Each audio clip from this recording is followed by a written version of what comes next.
This conference will now be recorded. Hi everyone, welcome to another LSP online teaching session on finance in the NHS.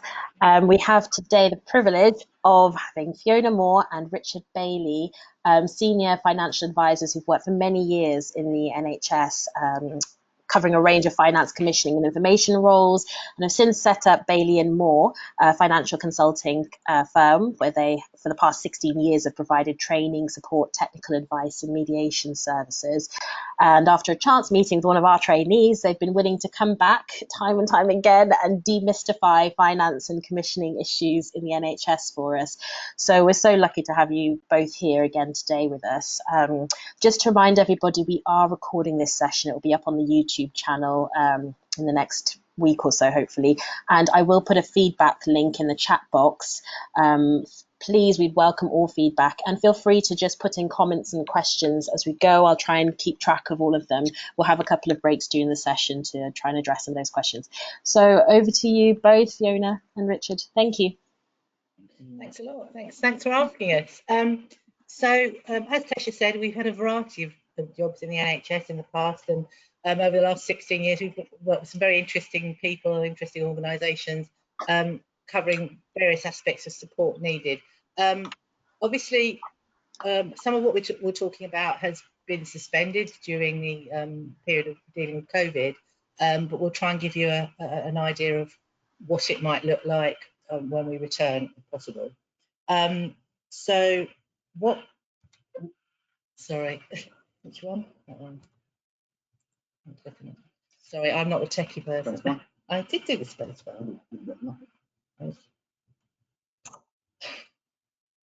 Bear with us a second. We practiced this and it worked fine, and now it's not. No problem.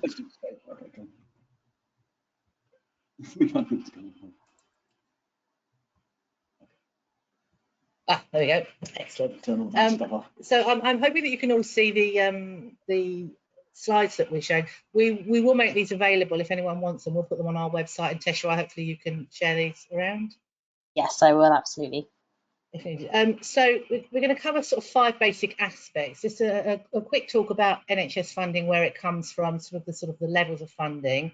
Then we're going to talk a bit about commissioning, the payment system, how work is paid for, activity is paid for, how it is changing and what we think the future might look a bit like, and then how this affects clinicians, because we used to do a series of talks at PGME, and it was called Finance and Medicine Uneasy Bedfellows, a strange name that I didn't pick, but it was reflecting the relationship that, you know, your services, how you want to deliver services, probably the biggest argument you're going to have is with finance. So it's best to know the rules of the game so that you can get the services that you want for your patients. So over to Richard. Okay, so the first section is just going to look a little bit at how the money starts in the government and then flows its way through the system down to the actual providers providing the services to the patient. So the first sort of concept to understand is that there's 2 types of funding: capital and revenue. So some of you might be aware of this, but capital is basically a stream of funding that's used when provided by an asset that they're going to use over a number of years. So in terms of your household expenditure, an analogy will be a car that you're going to, so although it costs you £5,000, and the rest probably a bit more than that once you become a consultant.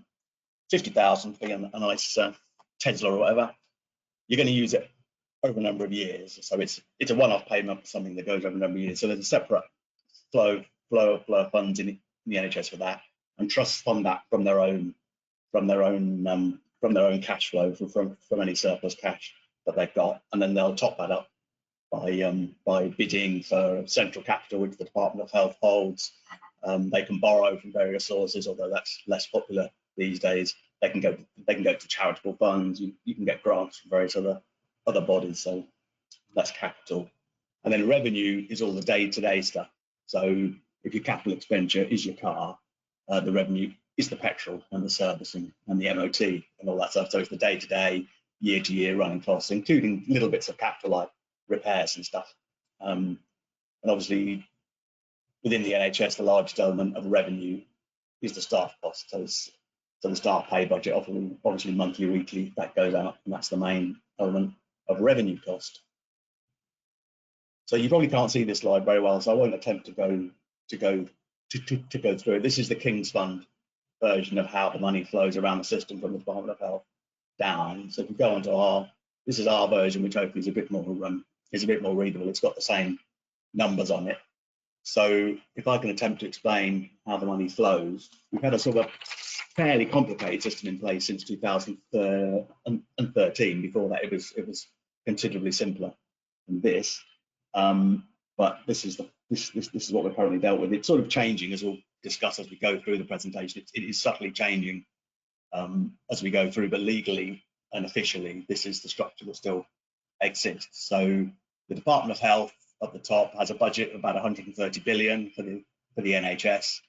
The first thing that gets creamed off is approximately 11 billion going off at the right there, that goes in towards training, Health Education England, and into public health, which used to be part of the NHS before 2013, but is now part of local government.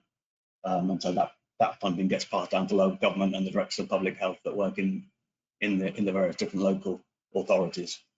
And so those two bodies will have their own contracts with various healthcare providers to dish that money out. In addition, the Department of Health has a small budget of central capital, which we mentioned on the capital slide. So they have about £6 billion for things that are sort of nationally, there are the national priorities or funds that the providers will bid for major things like buildings, big items of capital expenditure that they couldn't possibly fund from their own cash flow. So you've got 17 billion gets creamed off at the start, then 113 gets passed down to NHS England, who obviously is the overall body for the English part of the NHS. They spend about 28 billion directly with providers themselves. The vast majority of that is specialised commissioning, so the services that are nationally defined as being specialised, that they have their own contracts with their designated centres and hospitals all over England to provide specialised services, plus a few other smaller services like dental and armed forces that are also commissioned directly by NHS England. So they spend 28 billion, and that finds its way down to the various different providers. And then the clinical commissioning groups, that we'll talk about quite a bit going through, who are the main commissioners in the system at the moment, get the 85 billion that's left, and they commission the rest of the patient services in their individual areas from a range of providers. So it could be hospitals, acute and mental health, ambulance services, community services, primary care, GPs, all the different non-NHS providers, all the different types of providers that are out there. And the dotted line is John introduces this idea that we'll mention a few times as we go through, that increasingly local areas are being encouraged to work together in something called integrated care system, where so although the clinical commissioning groups still sort of officially have all these separate contracts with individual providers in their area and possibly just outside their area, they're being encouraged to work much more collaboratively over the last few years than was the case in the original Health Act. And we'll touch on that, but that's basically how the 130 billion got dished out in 1919. And just to mention, there's a few other small sources of funding which we didn't put on our slide because it just creates a bit of a mess graphically, but there's some funds for R&D, which the Department of Health will give to providers that specifically do for research rather than patient care. There's private patients, overseas visitors, who are going to give their money directly to the provider or via their insurance companies. You've got all the odd cash charges for car parking, catering, grants of local authorities, grants of charities, and then lastly, there is still borrowing. So foundation trusts, in theory, can borrow from anybody, but there isn't much appetite for it these days. Obviously, PFIs did it a long time ago, so mainly it's just the only real source of borrowing now is from the Department of Health to fund major capital works, buildings, and so on. So we found in the past a few slides on budgets have been sort of welcome and quite useful. So we just put a couple of slides in about the situation where you're managing your own budget for services. So this is down at a service level. Obviously, we talked about the revenue and capital split there, so it's important to think about those. Mostly you will get a budget for revenue. It's unlikely that you would be involved in a capital budget. That tends to be the estates people, but I mention it anyway. With your revenue, it's an important distinction between recurrent and non-recurrent. So obviously recurrent means you're going to get it every year, and non-recurrent is a one-off. The importance of that is that if you have non-recurrent money, this happens quite a lot. So say, I don't know, so research, you're getting a grant, but you've employed someone to work on that, and they are, you know, on the NHS contract. They're recurrent. You can't stop in the main. You can't really stop paying them. So this is where difficulties come to, where you've got non-recurrent money but recurrent expenditure. So we always say make sure you match with these types of income. So the income currently will be, as Richard said earlier, from the clinical commissioning groups, there'll be a contract and they'll give income. Non-recurrent, for example, you might get donations from charitable funds, you might get grants, you know, sort of one-off grants for things.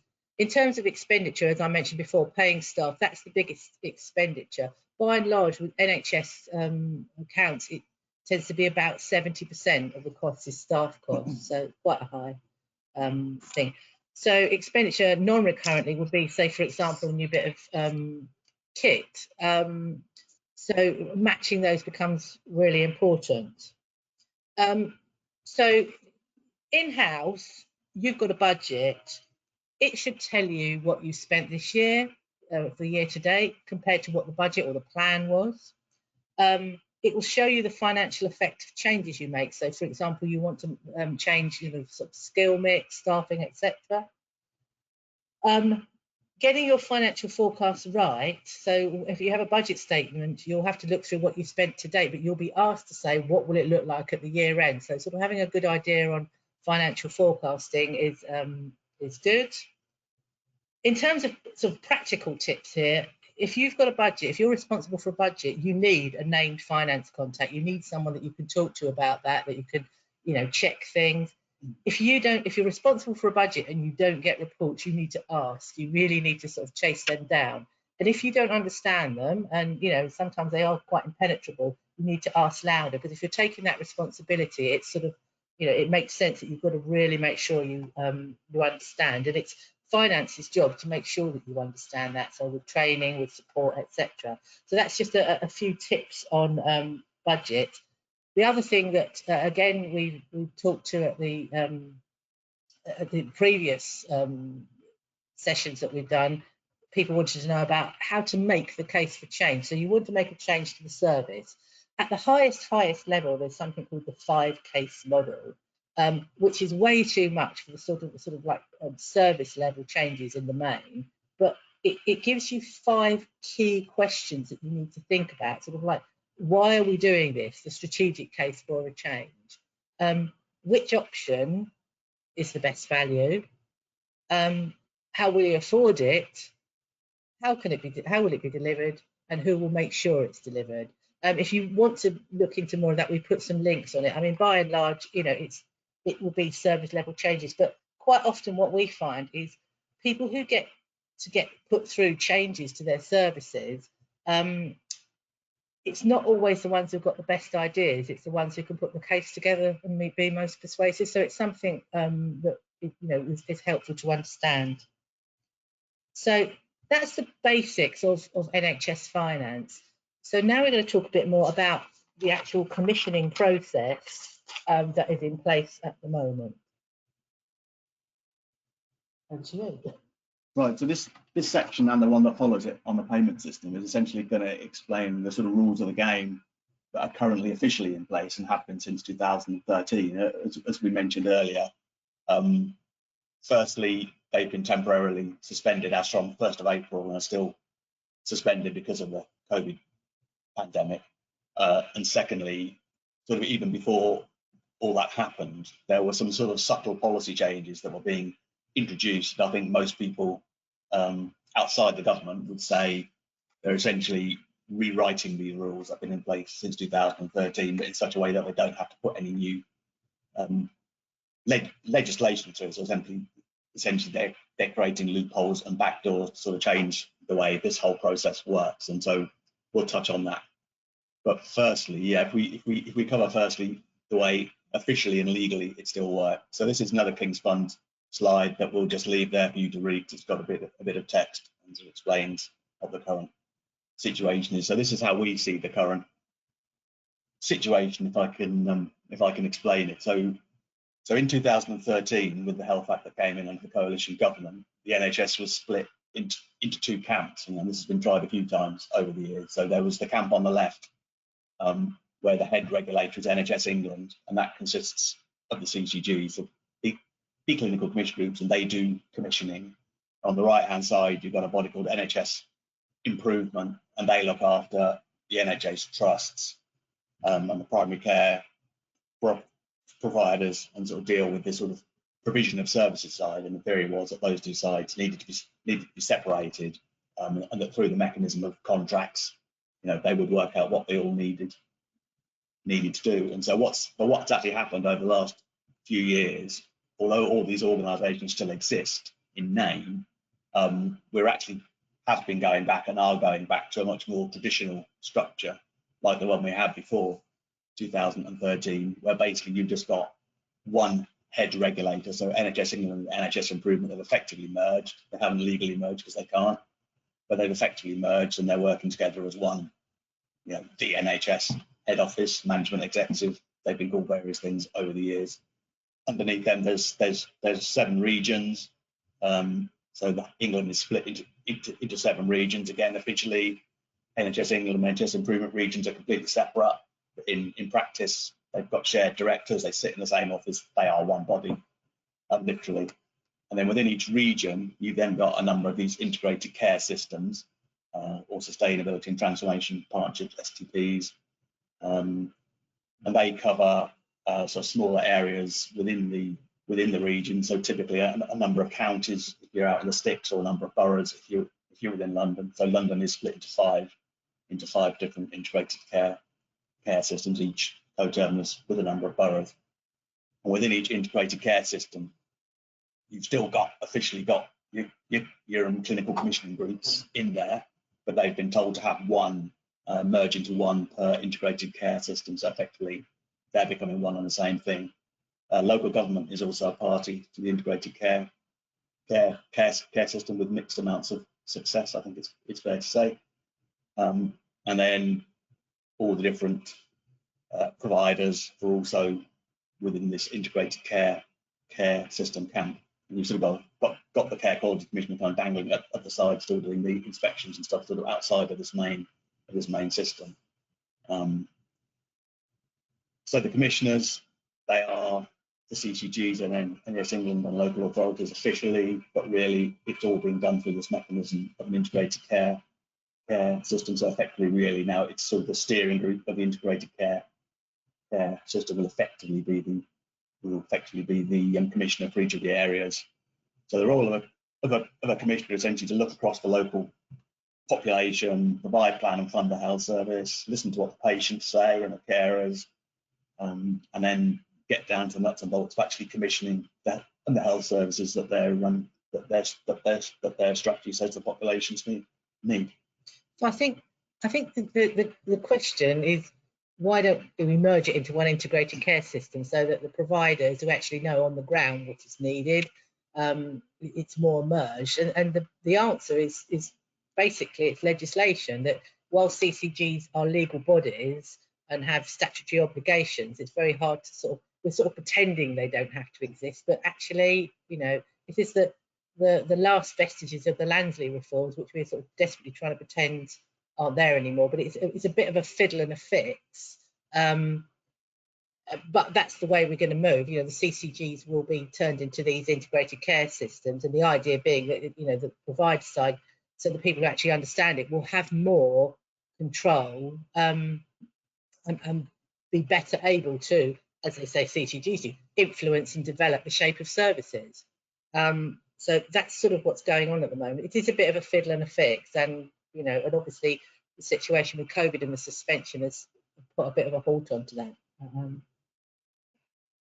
In terms of what commissioning involves, it's that idea of the higher, it's sort of almost what public health used to do back in the day when I started in the NHS, was the understanding what the health needs were and deciding how to how services meet those needs, see where it needs to be changed, and getting the right provision in place. Because obviously we've got different providers, but you need to join it up. So if a patient pathway, well, patients don't bother about what the headed note paper is. They want the services to be seamless. So I think the idea with commissioning is that it would oversee from all the different providers and make sure it was all joined up, and monitor what services were provided. In terms of what commissioning also has to take into account of is, obviously you'll know that there's constitution standards. I'm sure you're all familiar with things like the 4-hour waits, the 18-week RTT, etc. And also for ambulances, there's things like response times. There's national quality requirements which have to be taken into account, and then locally agreed requirements. So the commissioners will write these service specs, they'll have policies, and they'll have local quality standards. So all those sort of need to be borne in mind when the services are being developed. What is used to document all that is a standard contract. What used to happen in the past was the solicitors were getting very rich. Every time you wanted some services done, the PCTs, as they were then, would have to get a contract, and the solicitors will make sure it was like 500 pages and it'd be really expensive. So they put one standard contract together, and that's just made of 3 chunks. So we won't go in any detail at all, just so that you're aware of it. It is it has general conditions that apply to the contract. So that will cover things like what if there is a dispute, sort of confidentiality, all sorts of things that you'd want to see in a contract. Then there's the service conditions, and they're sort of specific things that apply to the services. Now, the most of those are general on the service conditions, they're PDFs, and that's the clue. You absolutely cannot change them. They have to be dealt with in that way. Then there's something called the particulars. That's the part that you complete, and it just says who the parties are, and it has anything in there that's sort of a local agreement. So, for example, it might be that the commissioners say they want maternity services split over 2 sites. They want it on both sites, not one. Or they might want a PAU co-located with a paediatric ED, and they would put local agreements in the particulars. And how it all gets paid for is covered by a national tariff payment system, which Rich is going to talk to you about. Right, so in terms of actually how the money flows. Sorry, Richard, just before we move on, can you hear me? Yeah. I was just wondering if I could pop in a question in the chat box. Could you just revise a little bit about CCGs, please, just so everybody's clear? I know you've defined it.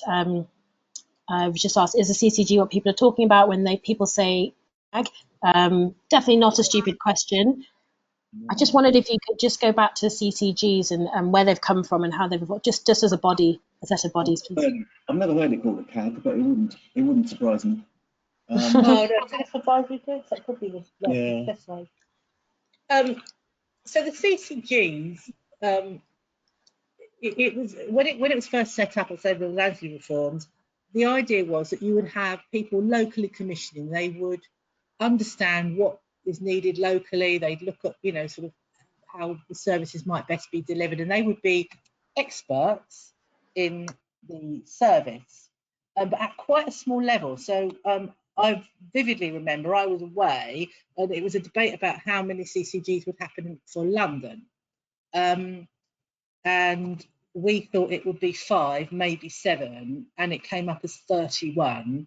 Every borough had its own CCG, so they all had this sort of whole board and whole system of people who would, who their job was to talk to the providers and say, right, this is how much money we've got, this is how much you can have, and this is the services we want.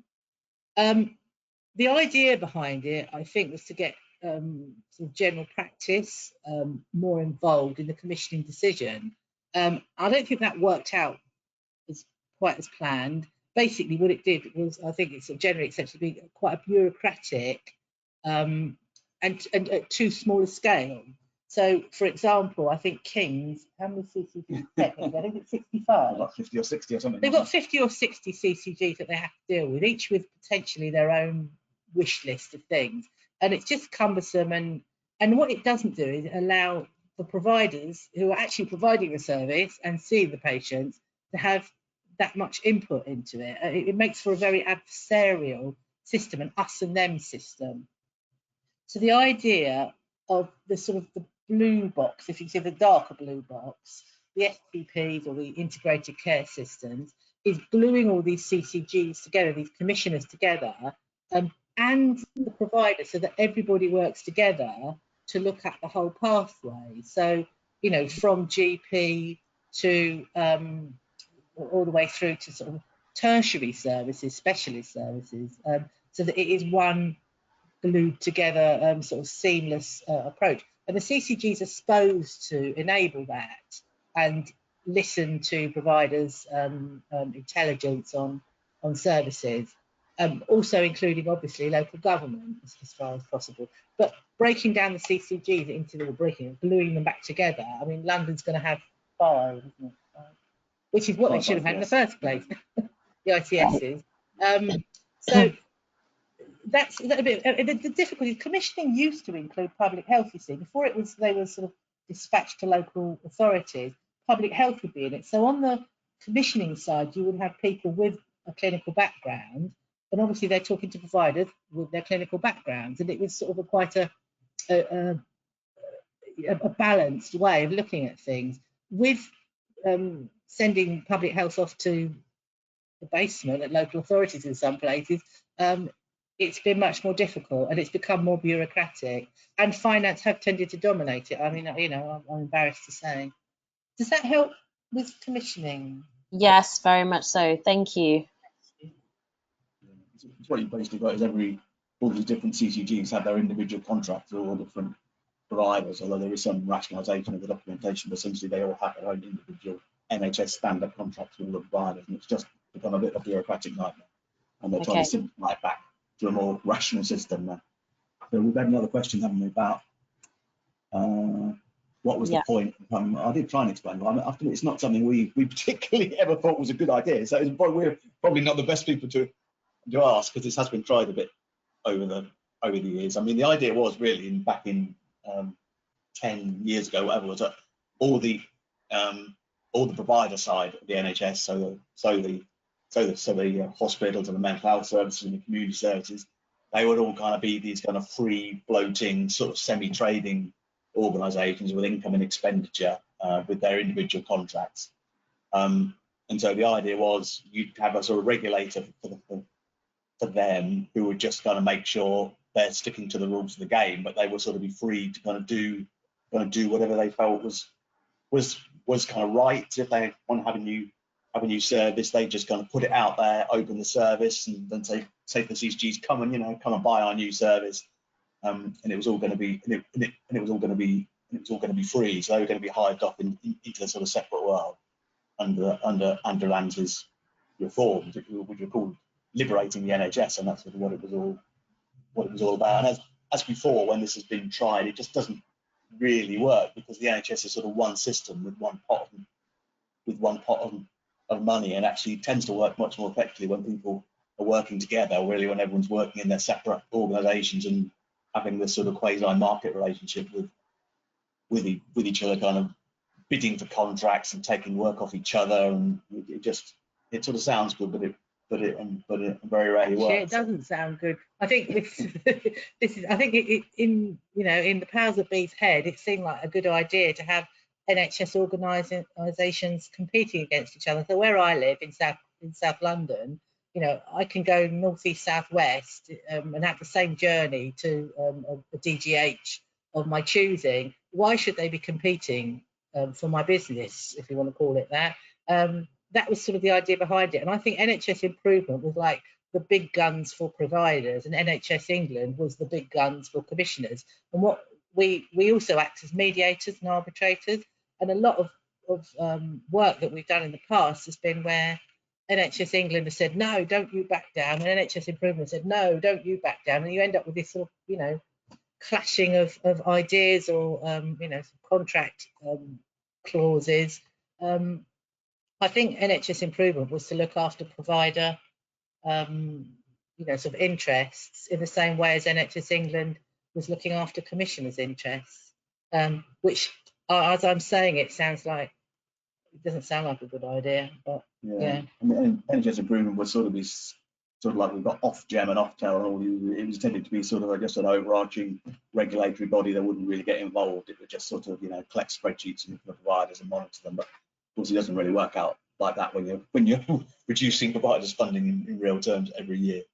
And NHS England, we've never really had a body like NHS England before, because I mean the Department of Health was always there, obviously, but you didn't really have a national NHS body, so it's a kind of a new one, and it's quite sort of interesting in a way, because Simon Stevens, who's the chief executive, has also become a very powerful political figure in a way that I don't think anyone really envisaged. And in a way, he's sort of more important than Matt Hancock in many ways, in terms of his sort of direct line to Boris Johnson and the cabinet secretary. So it's quite a strange system that we've been living with over the last 7 years. But anyway, we'll kind of carry on with the less philosophical stuff.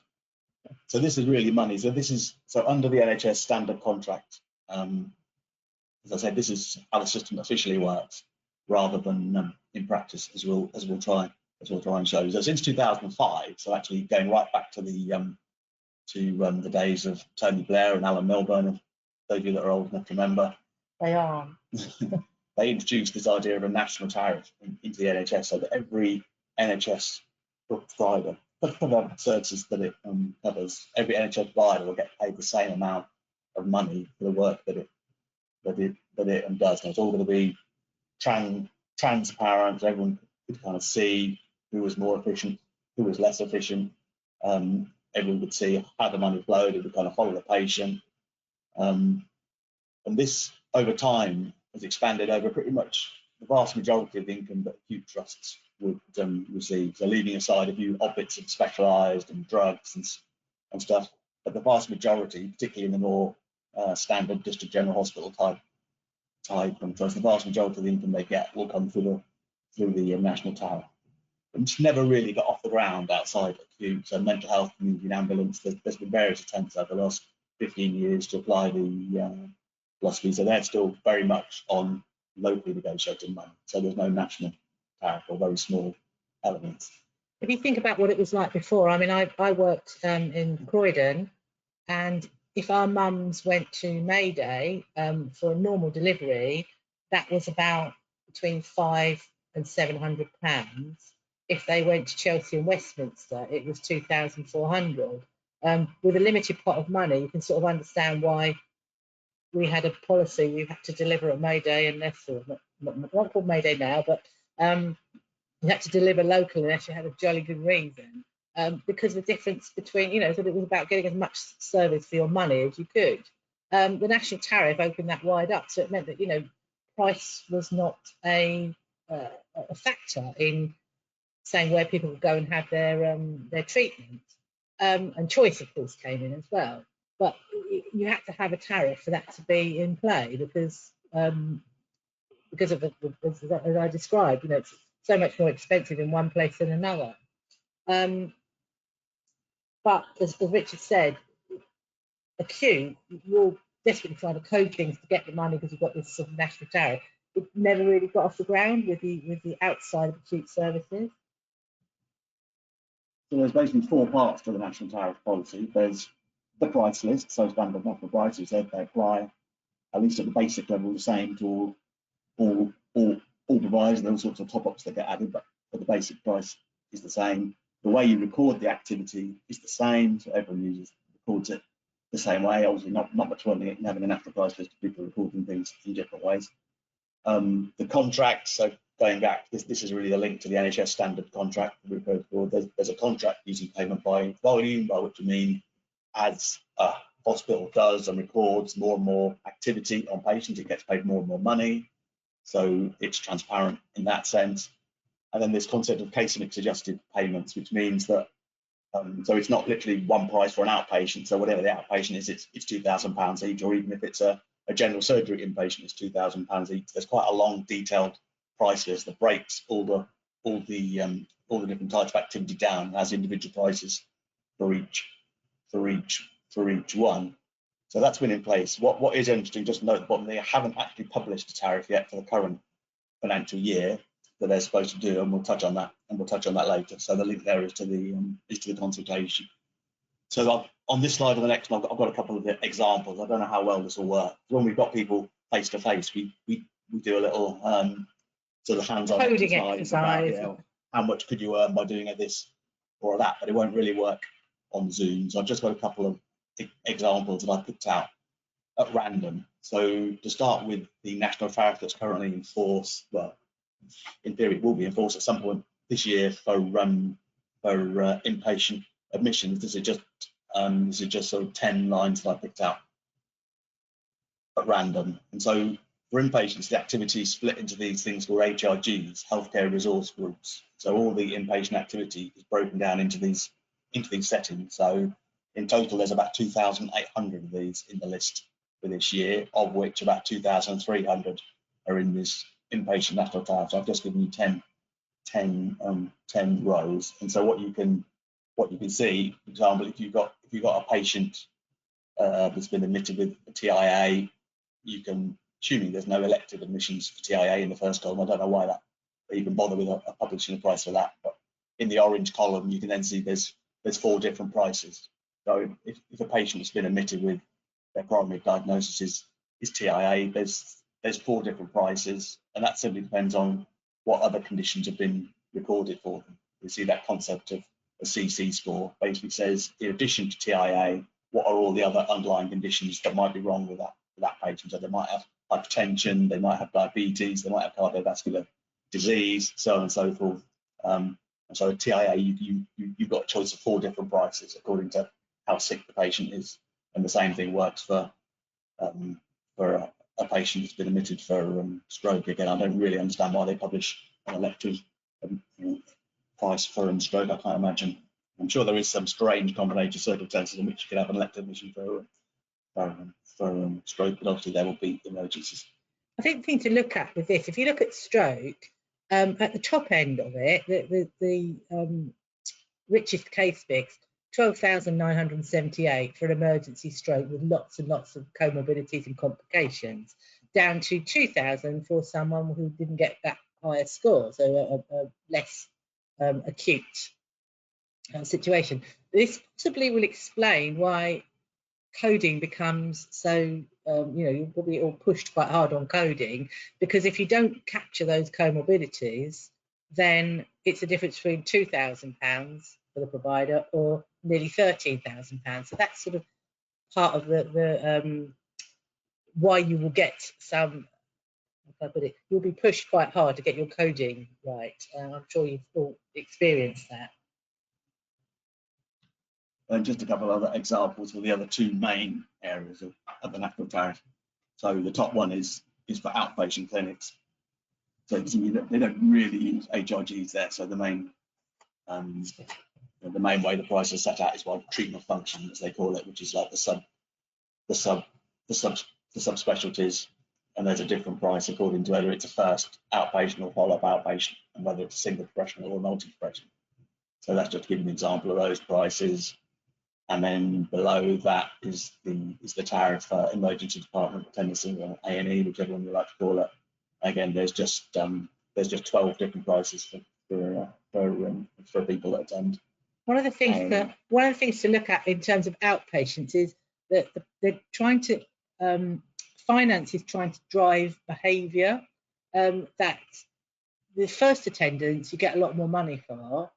Follow-ups you get a lot less money for. So what they're trying to do is reduce follow-ups by making them sort of unviable, if you like. So it's just a bit behind that. Bearing in mind that, as we said before, all this is currently suspended. We're just getting block sums of money at the moment, but something like this will return. So having a little bit of a look now at what the national developments are. So yeah, so obviously I'm not going to go through the points of this slide because we're not really doing a presentation on the NHS long-term plan, but if you go back to January 2019, this was the agenda. Seems like a world away now, doesn't it? But this is the agenda that we were supposed to be implementing in the NHS in terms of patient services. And in terms of the supporting kind of priorities, so you can see integrated care systems is in there on the left. That came in through the NHS long-term plan. In terms of the overall kind of top-level financial agenda, obviously Theresa May coughed up some extra money for the NHS, not a huge amount, but more than we've had the previous 7 or 8 years. It talked about investment in out-of-hospital care. It talked about a financial reset where lots of the historic debts that providers have built up were going to be written off, and obviously Matt Hancock has now made good on that as part of his manoeuvres on the COVID pandemic. There's a finance recovery fund, which is going to be a central pot of money held at NHS income stroke improvement for providers in deficit, and 700 million costs to come out in admin savings, which is largely through all the clinical commissioning groups merging and becoming one per ICS. So, for example, the 30 odd that were in London are now merged into 5.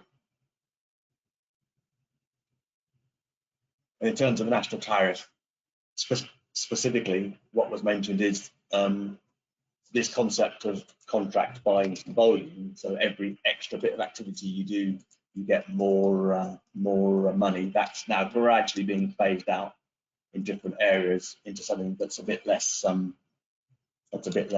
expensive.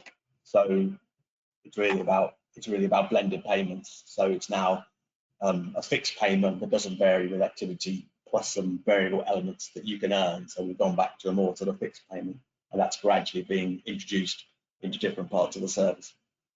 I think also the tariff used to be called payment by results, but in actual fact it should have been called payment by volume, because it didn't necessarily focus on outcomes, etc. So the movement is now, as Richard says, this variable element for outcomes. It's why do you want these services? It's to deliver the outcomes that you want. So it's trying to move back towards that. During the pandemic, the contract and the tariff has been suspended. So you get your funding now based on what happened. It's actually December last year. They just sort of multiplied that by 12 and divided by 12, and there's your money.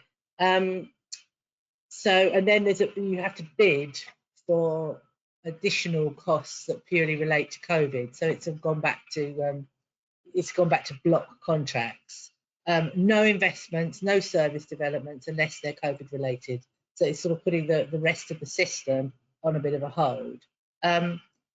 We think it will carry on for the rest of the year. It all seems a little bit pointless when you actually see what you're actually dealing with. So hopefully that will continue to be suspended.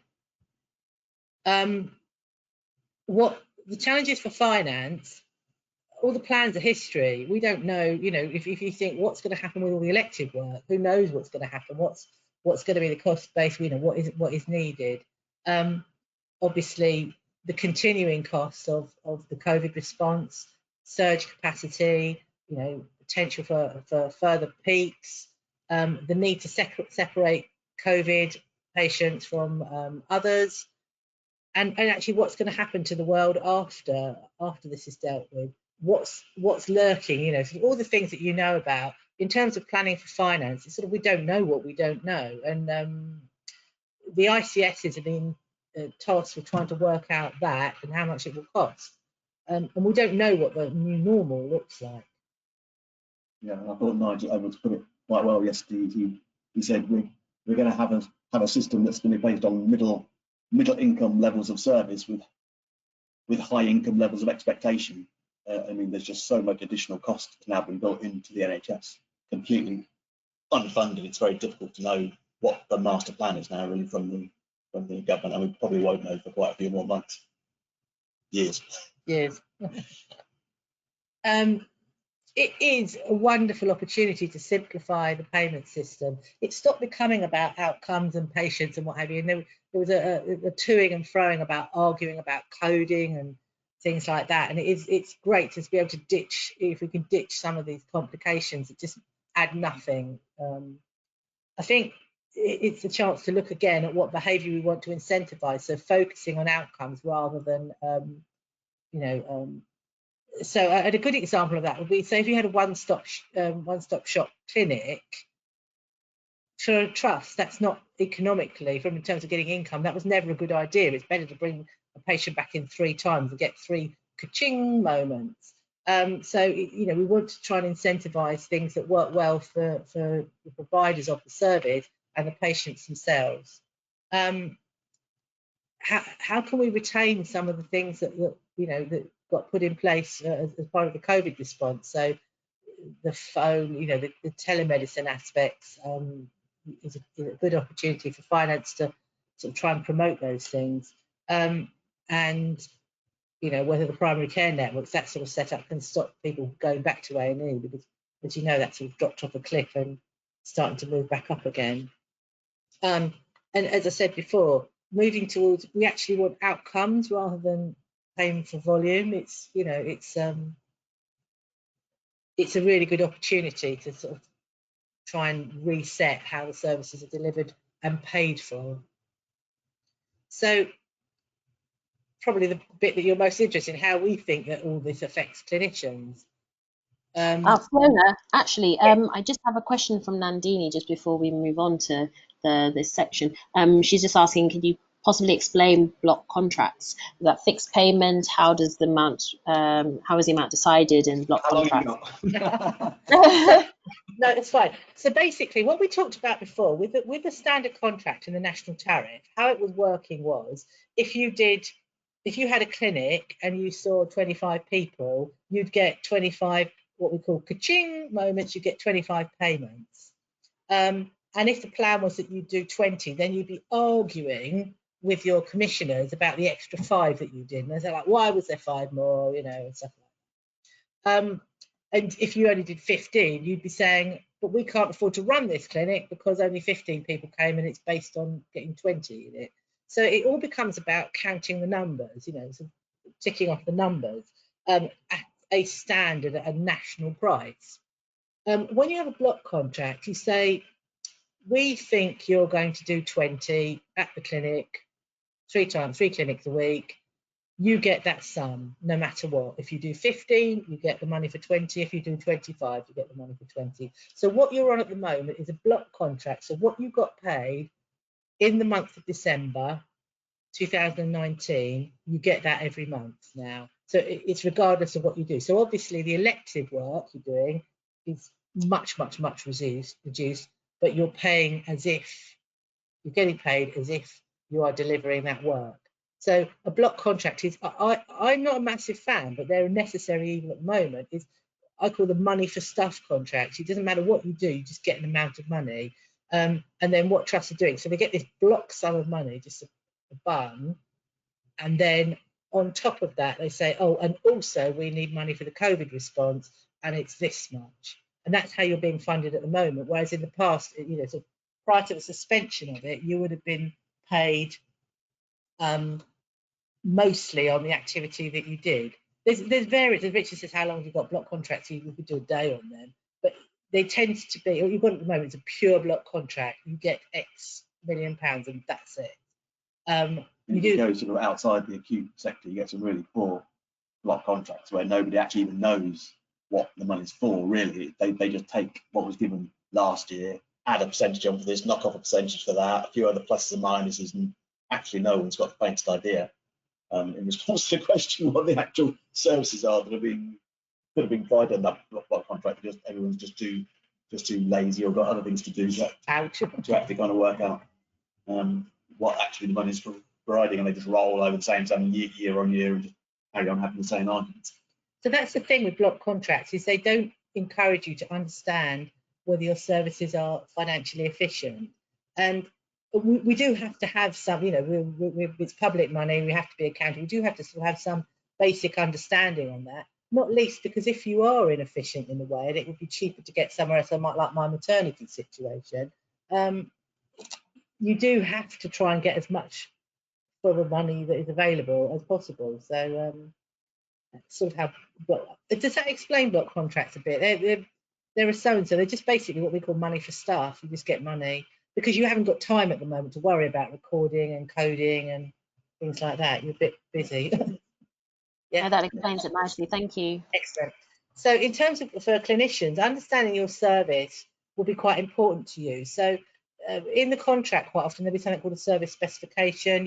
You'll have in-house sort of protocols and policies, but this will be a specification agreement between you and the commissioners about how the service will be delivered. Then how well is the activity recorded? So again, if you're actually, you know, it's your service, if you don't record the activity, then it's, you know, under the previous system, you wouldn't get paid for it. So how good is the quality of your data? I think we looked at the example where stroke could be between 2,000 and 12,000. So if you're not recording the comorbidities, you won't get the funding for it. Understanding how much your service costs, quite a lot of you will be under service line reporting. They're trying to move the patient level, so how much did this patient cost? And that helps you with clarity on the sources of income, so you can have a look at how much income comes in versus how much it actually costs to run the service. The next step is the one that we're actually quite interested in, is about outcomes. So metrics to see how the service is performing. For example, readmission rates, etc., and also what patients and carers, what their views are on the service. So, sort of, you know, is it the service that we want, that we would wish to be delivered? I think the other thing is understanding where you sit in with the other providers. So, providers aren't in isolation; they're not in a bubble. You know, so the patient journey will start from the GP, and you know, hopefully end in being discharged back to home and everything's all fine, but it's understanding how it fits in with the pathway of all the services. Service spec, just a little bit on service specs here. This should set out who it's for, why do we deliver it in this way, how do patients get in and out of the system, what should happen to them on the pathway, you know, what is best clinical practice, and where will the service be delivered. And if you can actually document that, that will help in the understanding and the contract that you'll have with commissioners. And obviously, as part of that, is the key to it, I think we've mentioned that before, is securing the payment under the existing contracts for what you do. So make sure you accurately record the volume, the number of attendances at a clinic, the complexity, so capturing people's comorbidities. This is where your clinical coders sort of really earn their value, if you like, because they will get that down for you if you've written it down. The cost of the service, do you get service line reporting? Do you understand it? What about if you want to change the pathway or the services delivered? What is the impact on the cost? Do you understand that?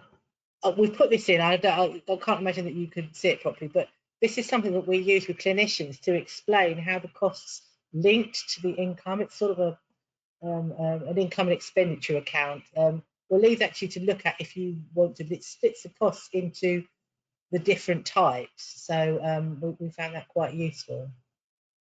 In terms of outcomes, this is somewhere where people struggle.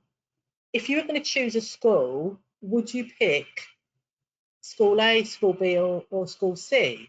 And sort of logically, a school that employs 150 staff, that doesn't tell you anything, but that's an input. It delivers 55,000 lessons. Well, great. I don't know what that means. That is an output. The final one is an outcome, and this is where we've got to sort of move from services are quite often described in whole time equivalents, and that doesn't help.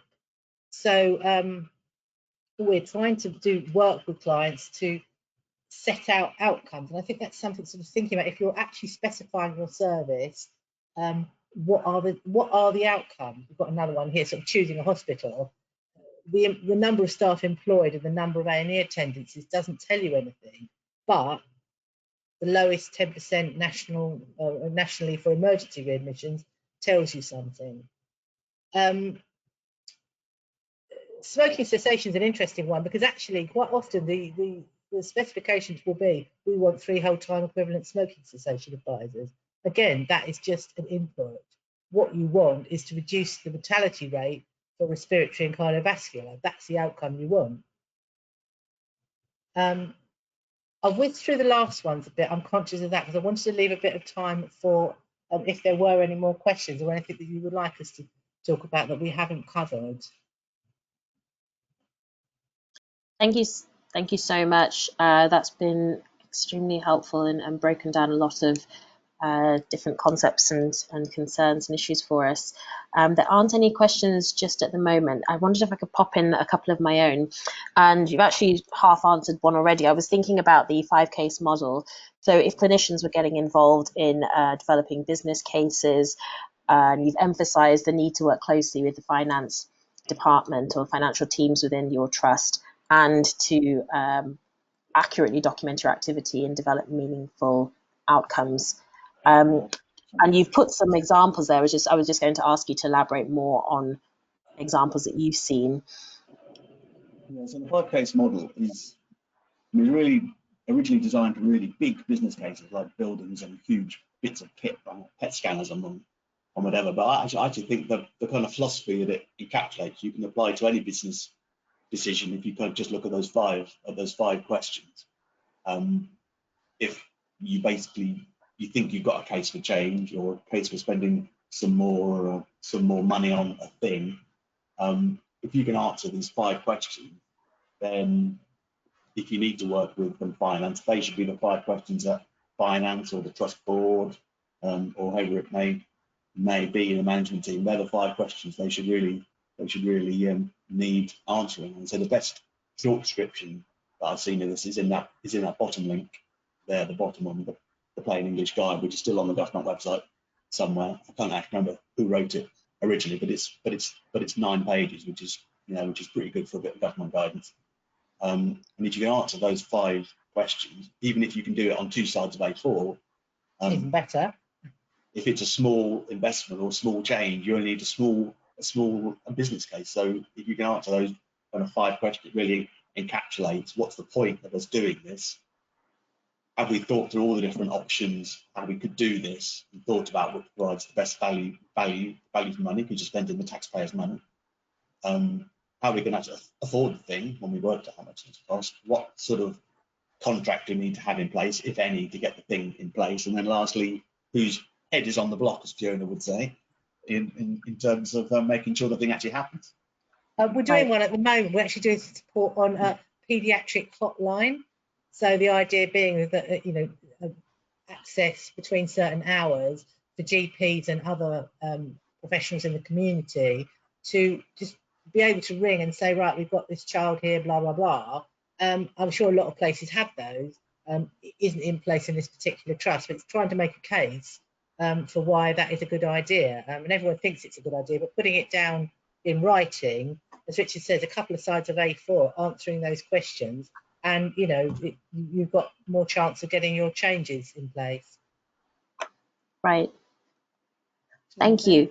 And I just wondered, just jumping to you were talking about COVID-related investments by the government. I just wanted to probe a bit more on that, because surely we have some services that are not superficially COVID-related that are going to have, where there are going to be some negative unintended consequences if we don't continue to invest in them. And I just wondered what your thoughts were on that.